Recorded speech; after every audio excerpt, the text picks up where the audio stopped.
shoot, I said that you claim it. It's that Xbox, spin the block, his legs slide. Fast talker, no riddling, moonwalking, selling moon rock just to make dividends. You in traffic with family? That much making a portrait. Gun kick back, not grannies from porches. David on the scene, you know that it's scorching. What's a man with king? No response to the saying, advancing the line, advancing the payment. You front the game and shoot, what said that you claim? You already know the time, told my boys to hold the line. We gon' shoot it out in seconds, leave you posted like a vine. Bow your head down to the king, leave your roses at the shrine. We stay ready for the war, just need the king to drop the sign. Say what you running from, what you running from?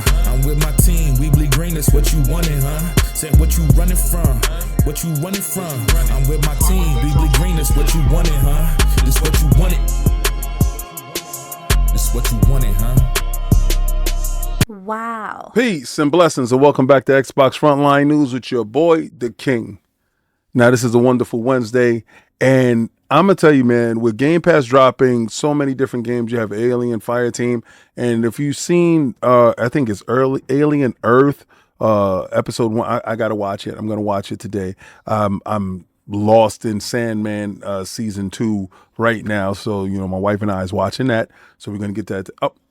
I apologize. If it's your first time following the channel, this is Xbox Frontline News with me, the King. I drop videos daily, 8:30 p.m. Eastern Standard Time. It goes up early for members, so if you're a member, you get a chance to watch it early. But if you're just a sub, and that's cool, you get a chance to watch it at 8:30 p.m. Eastern Standard Time. So anyway, without further ado, let's get back to what I'm talking about, right? So glad that you guys are here. So a lot of stuff happened today, and a lot of rumors are going about with games that I actually want to see again. But I'm a huge fighting fan. I'm a fighting fan of anime, like anime fighting, like one-on-ones, like the Kensen Tensei, Kensen tournament, Baki Hanma, War of the Gods, stuff like that. So I'm a huge fan of that stuff. And seeing that these games are being made is incredible. It's just something dope to see, right? So I saw this one game that looks like Punch Out, but with Baki Hanma. Check it out. Wow. Enter the arena.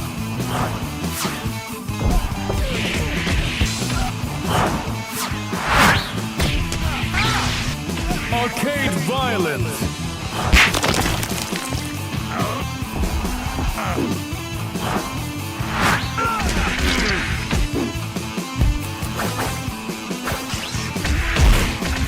This is Baki.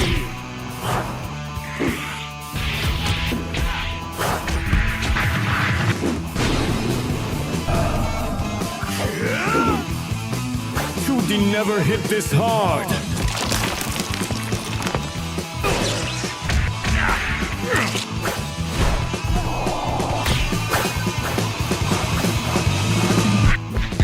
Baki Hanma, Blood Arena. September 11th.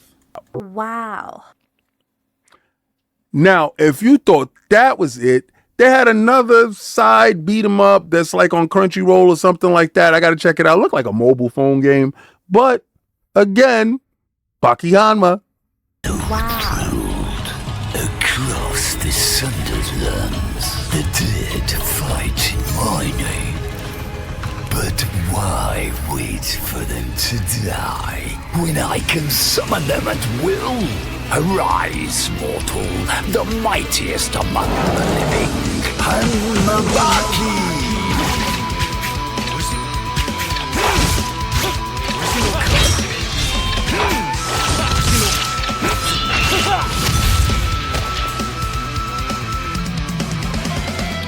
Check it out. Wow. Doing that, seeing that stuff allows me to know that there's hope for anime fighting games, anime games. And I've been playing this week, if you got a chance to see me on Frontline Gaming streams, I got a chance to play Jinjutsu Kaisen demo that was up, and I'm actually going to purchase the game. Shout out to Sega for getting me Demon Slayer 1 and Demon Slayer 2. I'm in the middle of Demon Slayer 1. I want to finish Demon Slayer 2. Addict done finished both of them. You know how he is. He doesn't challenge you until he beats the stuff. But again, my guy is out there in California doing the Lord's work. And we're working and moving out here with Lord Cognito and Lord Sovereign, actually in New York City at a private event that we are with one of our huge sponsors of doing that. So again, your boy is here working, getting this done, bringing this to you because I have Patreon today. If you see the show, Dip Down in Anime is one of our partners. That's our sister channel. Go over there, sub. Because through their Patreon and through Iron Lord's Patreon, I review animes. Right now, I'm doing Jujutsu Kaisen, right? So, yeah, that's the reason why I was playing the game. So, it's Jujutsu Kaisen. I had to stop playing the demo because I got to a part in the demo where the game was going ahead of the anime, and I was like, I can't do that because I didn't see that yet, and I got to react to that. So today's the day we could record on our Patreon, so go there and have some fun. But let's get to these topics, right? Because I told dudes what was going to happen, and dudes really don't think what I say is going to happen, but until it does, right? I'm just 98% right all the time, and these guys get the chance to learn that. If you don't learn, I'll teach you. Wow. This is the crap that I'm talking about right here. Marvel Rivals 4 PlayStation version might become a reality. I don't want them to even think about making a PlayStation 4 version. That gimped ass system has held us back this entire generation. It's because of that console being as successful as it was last generation. We can't move forward. I'm sorry. You know, I know a lot of you guys are PlayStation 4 fans, and that's cool. And, you know, listen, I had a PlayStation 4 when it was viable. I had a PlayStation 4 Pro when it was necessary for the VR. But it's been suggested that Marvel Rivals might have a PlayStation 4 version inbound. The borderline bizarre claim comes courtesy of PlayStation Game Size on social media, a prominent channel that uses the data mining and back-end references to uncover new listings, updates, and file sizes for the PlayStation games and extensions. In recent posts, PlayStation Game Size suggested that they uncovered the Marvel Rivals PlayStation 4 versions, but they immediately followed up with posting saying, I hope it never gets released. I share your same sentiments. One of the chief concerns from fans responding to the PlayStation 4 Marvel Rivals post was centered around the performance of the game. It was a hypothetical debate, of course, and it's hard to imagine that Marvel Rivals would run well on a PlayStation 4, which is now more than a decade old. Recently, it was revealed that more developers are dropping tools where the last generation is concerned. Listen, this is a huge problem, right? It's a huge problem in the sense that if people continue to support that or chase that dollar in order to make relevance, because you're looking at games like Fortnite that are still using the PlayStation 4 or Minecraft or Roblox. These games were birthed on those platforms and then migrated to the current gen consoles. And that thought process is good. Fundamentally, you was based there, so you're grounded there. But those games themselves are still held back when it comes to current gen, based on their lineage to the PlayStation 4 and the Xbox One. It's disgusting to say the least that a game that was birthed on this current gen is looking back to the generation in the past in order to galvanize that fan base and to gain some form of install base at a greater sense in some weird fashion. I personally think it's a travesty. I do not want to, if they have some grand ideas in making Marvel Rivals greater in some scope, but because of now they're considering a PlayStation 4 version, that those things get pushed out because the PlayStation 4 cannot do anything that these consoles can do now. I think it's a bad idea. I think it's something that's terrible, and I hope that it's just an exploratory thought process instead of something that can actually be conceived, achieved, and done in this current reality. That can't be. Wow. Shout out to PUBG. This is the generation that should have died a long time ago. But shout out to PUBG for them saying that on November 13th, PUBG console will switch to the PlayStation 5 and Xbox Series S and X, and no longer be supporting the PlayStation 4 and Xbox One. I think it's long overdue. The Battlegrounds team has finally realized that holding on to that old fan base has hampered them. Now, the game was severely hampered by what Epic did to PUBG team, Battlegrounds team. And we understand what happened there. The only one that went on to thrive to different heights was actually Fortnite, whereas PUBG actually lingered in this weird zone. Great game over a period of time, got better. But it's great to see that the end of an era is happening. I am so happy that PUBG will be current gen. But this comes at a bitter note because that game could have been made specifically for the PlayStation 5 and the Xbox Series S and X. But now, this generation seems like it's coming to a close where these games are migrating now to this generation. It seems like this generation has got it all wrong and is completely backwards. And it tends to lend us to believe that will bleed into the next generation. They said, after the service switch, you can access your game at any time on the current gen console, on the Xbox Series consoles and the PlayStation 5, and continue playing with your existing account on any additional steps, without any additional steps. So they actually look forward to you. Now, the current gen support, which, for the Xbox Series S, will be 1080p to 1440p dynamic resolution at 60 frames per second and 30 frames per second. The Xbox Series X will be 2160p, 60 frames per second. The PlayStation 5 will be 1440p at 60 frames per second, and the PlayStation 5 Pro will be 2160p at 60 frames per second. The Xbox Series X supports 60 frames, 1080p 60 frames, or 1440p 30 frames per second settings, and you can choose one of the two to play. Xbox Series X and the PlayStation 5 Pro support dynamic 4K resolution. This is what is necessary. A lot of times these guys don't realize what we suffer through based on being tied to the previous generation. It's about time. That old generation needs to die already. Let me tell you something about Ubisoft, and I'm going to tell you this, man. Ubisoft will have franchises, and they will absolutely support those franchises to the absolute end, no matter what. The player count can drop down to damn near zero, and they will continue to support and push.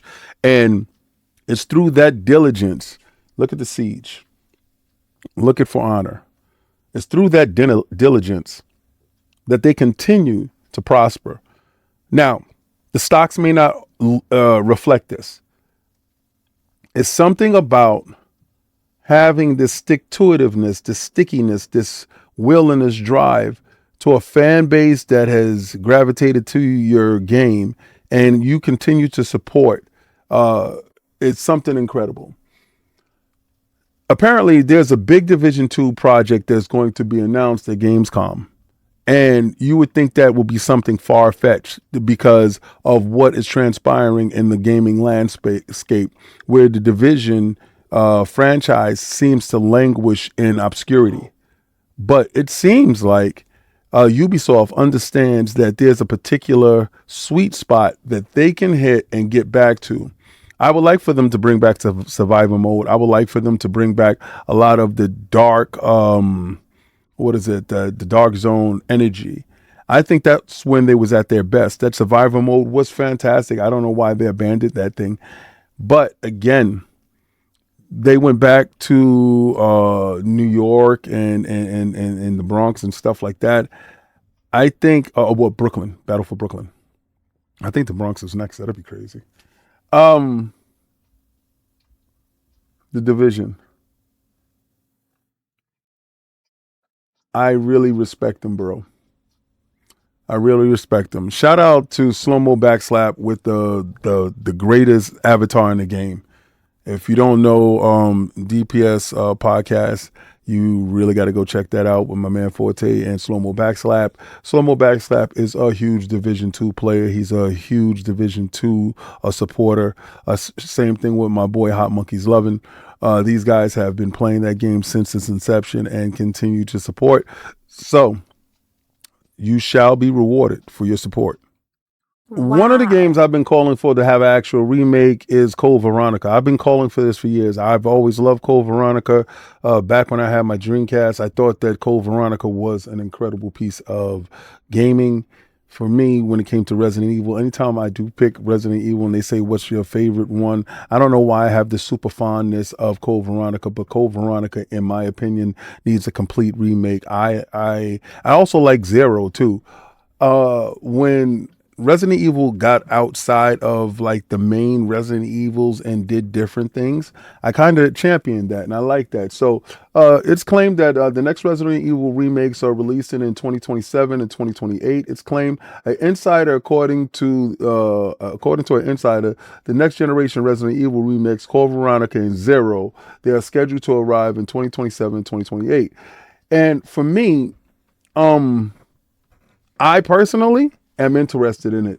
Now they're talking about it's supposed to have, you know, some new stuff going on with it, and I'm not going to get too much into whatever the rumors are saying, but me personally, me getting a Code Veronica and a Zero remake, I will love it. I want them to have the same treatment that Resident Evil 2 got, that Resident Evil 3 got. I want that level of treatment with these old games. Update them. Give them a little bit more backstory, a little bit more intrigue to it. Use what we have now to make that stuff greater. So, yes, I'm absolutely looking forward to that. Definitely. I think Resident Evil is doing a wonderful job. I think Capcom understands that now they're in the driver's seat. Wow. And what is proven to be already a huge success, Battlefield 6 has already over 600K Steam sales and 2.7 million wish lists. That's just Steam. Now, a lot of guys that I've been talking to do have Xbox, and you know, some have PlayStations, but this is staggering. This is staggering. Battlefield impressive numbers have been rising for a while. However, taking just a few days to surge past the 500,000 wish list mark when the game was added to Steam last month, including a staggering period of July 25th to the 30th, with between 95,000 and 150,000 players adding to the game to their wish list each day. The data adds that this translates to around 35 million on Steam alone. If you don't think, and I've told you guys, if you don't think this is exactly what Call of Duty needs to put a fire under their ass, then you're insane. But this is exactly what we're looking for as gamers. We need this level of competition, and I've been begging for Battlefield to go back to how Battlefield 3 and Battlefield 4 was for a long period of time. We don't have different agendas that are being in place that we see so far up front. Again, you know, I think Battlefield 1 suffered from those level of agendas that was there. This doesn't seem to be the case now. And I think once you remove agendas out of video games and you actually play to whatever your fan base is, then you're going to get the results that is necessary. And leaving the past generation behind is absolutely incredible. This is what I'm looking for. The end of the PlayStation 4 and Xbox One generation. And I know it comes at a bittersweet, end. This generation is pretty much almost over. And now they decide to do this. Wow. But yes, man, listen, the death of last generation is necessary. I thought the death of last generation was supposed to be the beginning of this generation. When Jim Ryan came out and said that they believe in generations, which was an absolute farce and a lie. A lot of these companies don't believe in leaving money on the table. The digital, like the PlayStation 4 and the Xbox One era was our best and worst era. It's established our digital selves. It established our digital library, our digital footprint. It actually anchored us to what those consoles were. And a lot of the games were being cross-gen really didn't show an upgrade for a lot of casuals that they needed the upward pathway to the next platforms, to the current gen that we're in now.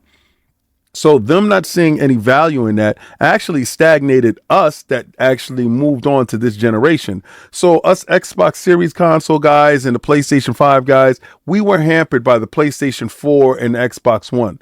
Those actually held us back. Now Nintendo, they held back because they have weak hardware. That's them, right? And that's the world that they live in. But us in the current gen, we was held back by them. So it's great to see now companies embracing this current gen. But this is bittersweet because at the end of the day, it's almost over. We're moving on. Next year, Xbox is going to drop out a new console, and you got PlayStation dropping in 2028, right? So you have to really realize that this generation, honestly, for us, to me, really was kind of a waste, right? Because we never got full advantage, was never taken of these machines. You had the pandemic that happened that kind of pushed everything back. And then once they built up that model, they was reliant on the old generation to keep them afloat, while this generation was building remote home work and all this other stuff. That's when we had unprecedented leaks on stuff and breaches when it came to games. Wolverine comes to mind, Insomniac being hacked. These things. So me personally, I feel that the last generation needed to end a long time ago, but it was mitigating circumstances that kept us here. Now, I absolutely feel that also hurt the integration of VR. I've seen new VR footage of Ninja Turtles. The Ninja Turtles VR footage is insane. It's graphically incredible. You're running across rooftops. They didn't say which Ninja Turtle it was at that point in time, but they can craft it by anything. Like if you see, I'm a huge Ninja Turtle fan, and we've noticed that this year more so than any, we've been getting a ton of Ninja Turtle games. But to find out that my MetaQuest 3 is actually alive and well with all these wonderful VR games, that's dope within itself. But then they had this other VR game that I like that was called Street Gods. Now that Street Gods VR looks crazy. Like it shows Thor's hammer falling through warp and time and space, but actually lands to Earth, and you are fighting other gods that are mortal bound to this Earth or demons or whatever with the hammer of Mjolnir. It's great to see that VR is thriving. Now, I know the PlayStation VR 2 had to die in order for MetaQuest to live and thrive. MetaQuest is the largest platform for a VR, and that's all due to its Facebook ties, Meta ties. Us, we really don't care. We don't care what it is. Just make sure that the games actually happen. So right now we're seeing collaborations through video games, through companies, through everything. The dynamic is changing. The walled garden is being broken. Previous generations are being ditched. And I am all for it. The death of the PlayStation 4 and the Xbox One was a necessary death, and it needs to happen across the boards. More companies need to just ditch them and move forward. I wish Xbox had the balls to just say Call of Duty needed to be just this current generation. But shout out to Battlefield for doing the Lord's work, and they gave up on last gen, and they are actually where they're supposed to be. And they're showing the numbers that actually mean sense. With 2.7 million people wishlisting the game, that is a big kick in the chest to Call of Duty. And I know people are going to say both games can exist. I hear exactly what you're saying. My time is finite, right? So I have to pick my battles wisely. I have to pick my games that I'm going to play. And if I'm going to get a game actually because I'm got Game Pass and I'm going to get that game basically for free, and then I'm going to go out and buy this game, well, then I'm going to spend time on this game that I purchase.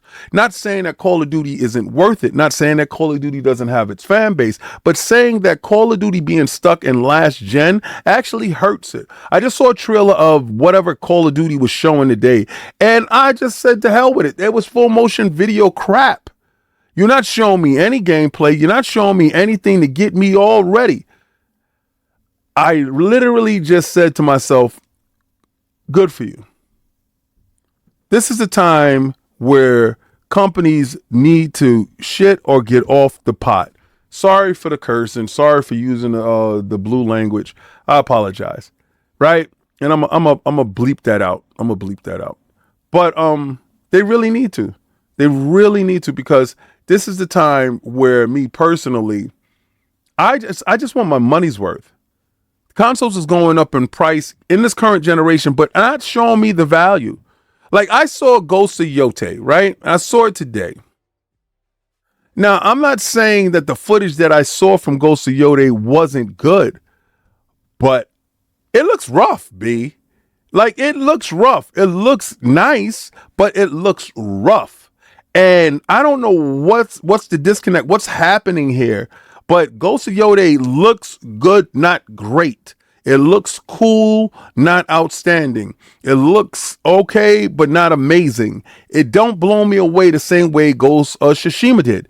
And it's not because of the character. It's actually, I don't know, it's something about the graphics. It's something about the movement. It's something about it that doesn't blow me away. Maybe it's because it's same-isms, but they're showing different levels of gameplay with the brutality that I actually like. Am I tired of the PlayStation formula where it's a third-person story-driven narrative game with action elements in different spots? Maybe I'm tired of that. Maybe that's what it is. I don't know. But I do know that this generation wasn't maximized and isn't being maximized. I do like Astrobot. I thought it was dope, and I would love to see Astrobot on Xbox. You know, I would love to see the game get its just due. I would love to see it on Steam. I would love to see it outside of the PlayStation ecosystem, based off of the fact that I felt the game never got what it needed or deserved, and that's to be seen by many and all. I thought it being closed off into this closed ecosystem actually hurt the game. The game didn't sell. And that sucks, because I thought it was a wonderful platformer. I'm a 3D platformer dude. I love 3D platformers, and especially character-based stuff. I'm goofy for that stuff. So this is Xbox Frontline News. Now, I know I got a ton of stuff I got to watch, and I got some Patreon stuff that I got to do. We're moving, we're shaking out here. I asked for this level of access in the industry. We worked so hard to get this by establishing, shout out and rest in peace to Dizzy. We worked so hard for lordsofgaming.net, the website. That's our website. And establishing that, and then also establishing Iron Lords podcast, and then myself branching out, well, Lord Attic with Lord Attic Arena, and Lord Cognito with Defining Duke, him and Maddie over there, extending the Iron Lords brand to Colin Moriarty's ecosystem. And with me establishing Xbox Frontline News and Frontline Gaming streams, and I do have some more stuff in the works. With the hard work that we put in, we're 9 years into the game, gonna be 10 years, and going to Japan this year. And the access that we're getting, the sponsors that are seeing us, and people that are recognizing the hard work, and none of this is possible without you guys. You guys are absolutely the foundation of everything, because you guys actually believed in 4 guys that just love each other and love video games and love to talk about video games and have fun. So I am truly appreciative for each and every last one of you guys. You know, so again, it's Xbox Frontline News with your boy the King. I want you to go where winners win and players play games, man. And you know where that is, because I do it every day. And I'm going to tell you like I always tell you. Try to play the Game Pass. Wow.